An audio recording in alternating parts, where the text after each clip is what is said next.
Good morning. Good morning. Come on in the room this morning for another edition of Freedom Friday. We're back here this morning on Friday. I told you all that I was going to keep my promise and be consistent for the month of November, regardless of the challenges. I thank God for another day. His grace is sufficient for you and I. And I'm so glad about it. I'm so glad you took the time out of your schedule this morning to join me. Good morning, Tracy. Good morning. Good morning, Anthony.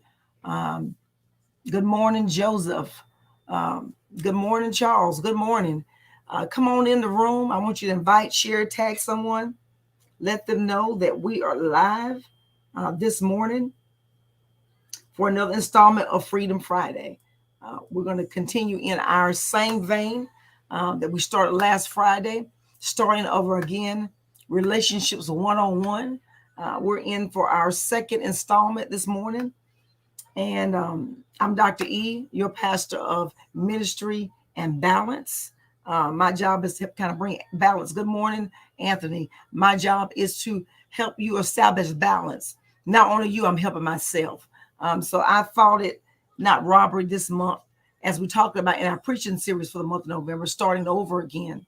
This is an opportunity for us to start over again in our relationships. I don't think we spend a lot of time in doing that. We put a lot of time and efforts in how we look, but not the work that it takes to have a healthy, thriving relationship. So I am not going to belabor the time. I want to get right into it because it was just so fulfilling for me to study and prepare for you on this Friday. And so I am just grateful and thankful that you just got with me this morning. I'm glad to be on the other side of the earth. I'm glad I'm not in the dirt. We were made from dirt, but I thank God He left me above dirt this morning, and for that I give Him a praise. So the Freedom Friday platform is designed to help bring balance to your life. Freedom is about living your best life without constraint, and freedom that allows you to conceptualize your life on a whole different level.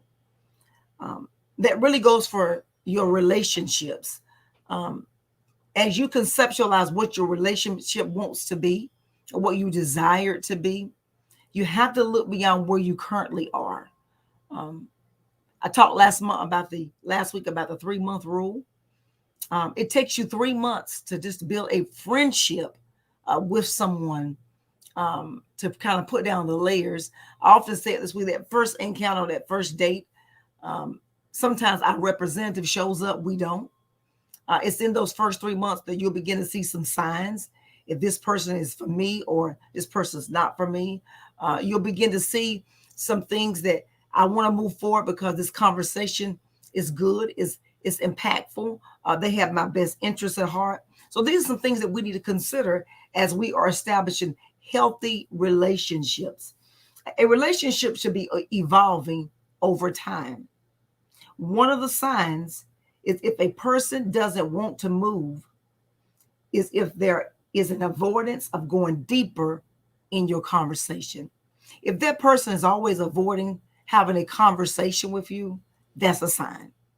Because if they're not willing to have a conversation with you, then that means they're not willing to have a meaningful conversation with God. Because we realize our relationship is built up on us having dialogue with God through prayer. If the person that you decided you want to start to see if this person is for me, because remember, when you're dating, you're gathering data on that person and they're gaining data on you. So it's so important that we understand that. Signs are important. Why?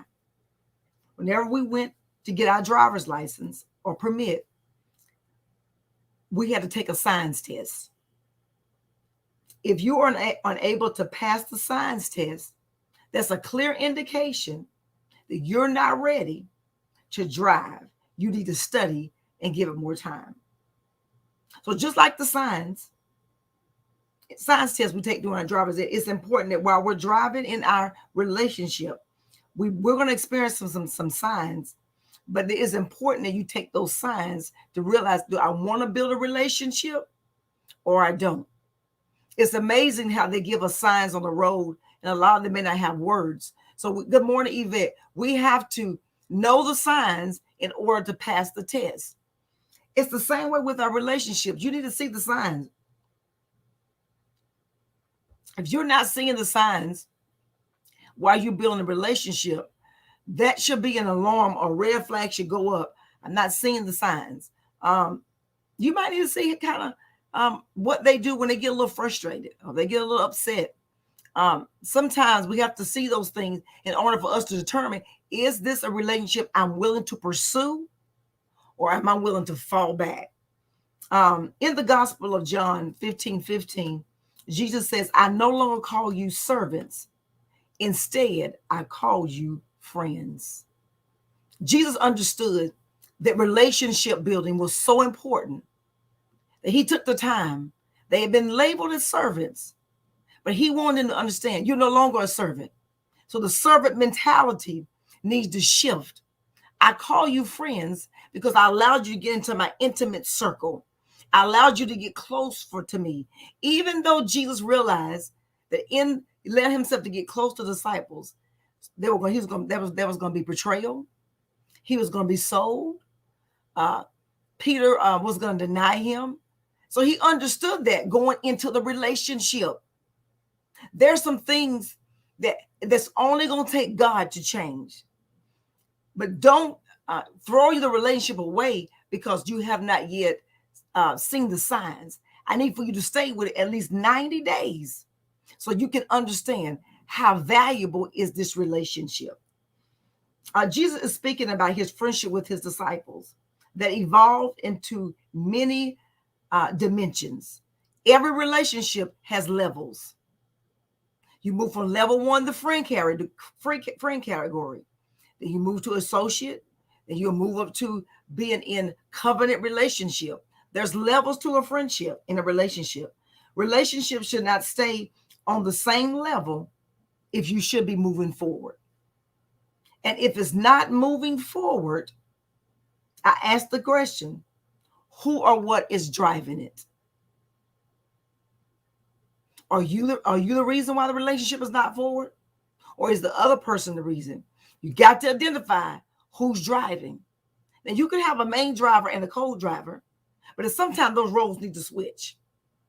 Remember, you're gaining data on that person. You're gathering necessary components.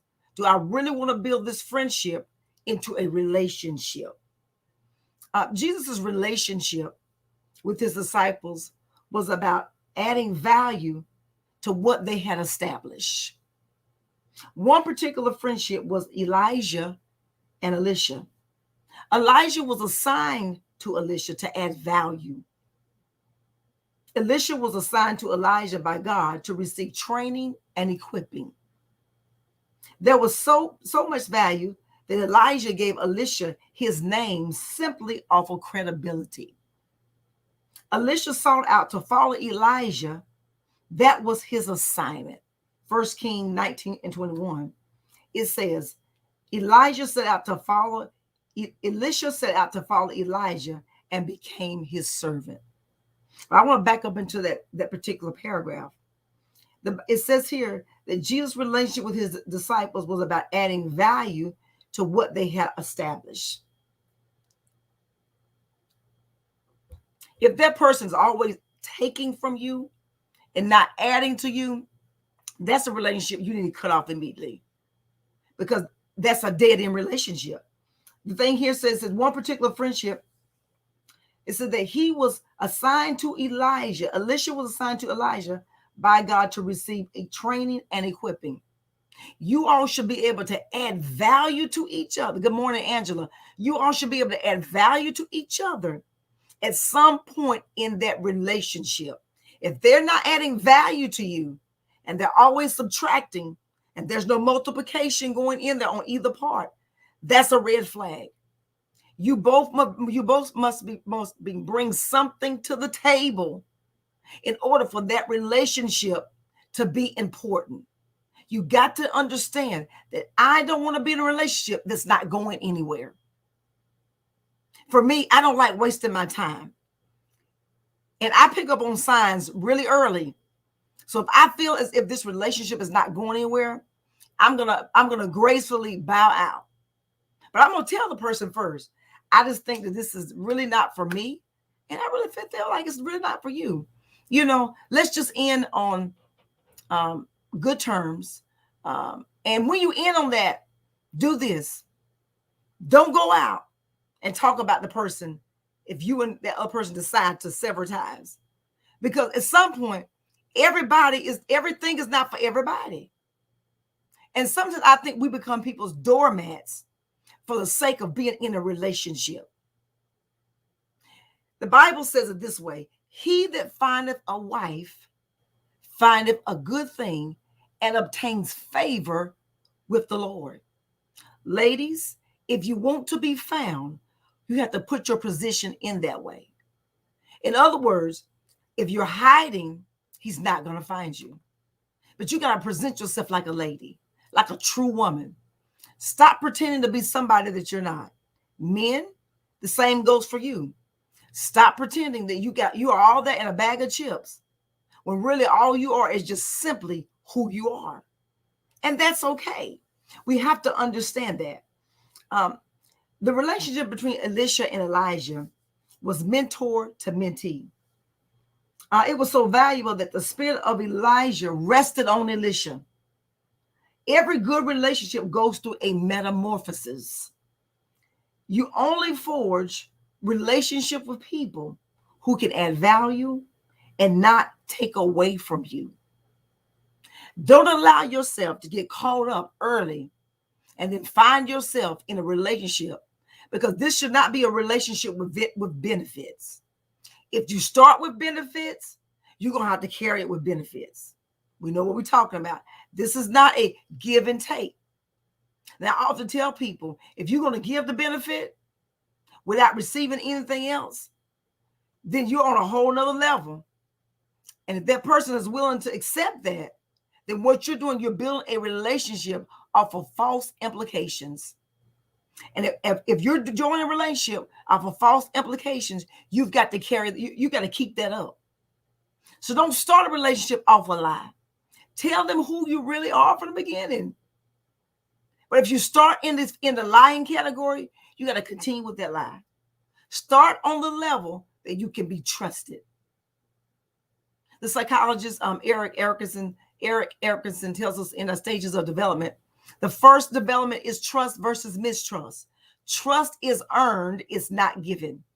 You have to develop trust to have a fruitful and meaning relationship. Stop giving your time to something that's never going to move past home base. If you're looking to move to base 1, base 2, and hit a home run, you got to be willing to put in the work that it takes to build a fruitful relationship. Don't force the relationship, but allow it to evolve. Some people evolve later than others.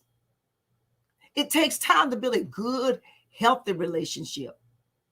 So I believe that relationships can be built on a solid foundation if you recognize the signs and you don't avoid the hard conversations, but allow yourself to be loved. Allow yourself to get past the hurt and rejection, and don't reflect your past relationship on your current relationship. We often do that, not intentionally, but unintentionally. What he or she did to you, don't make the other person pay for that. You have to know, is this relationship something I'm willing to give time to? Or is this a relationship I'm willing to let it go? That's the question. I pray that today's relationship 101 was a blessing to you. The evolution of relationships take time. Be willing to do that, and be willing to give yourself some space and time to trust again, to believe again, and to love again. I thank you for your time and space this morning for our 15 minutes of inspiration and motivation. There again, I'm Dr. E, your pastor of Ministry and Balance. I look forward to you joining me next Friday for another installment of Relationship 101. Grace and peace.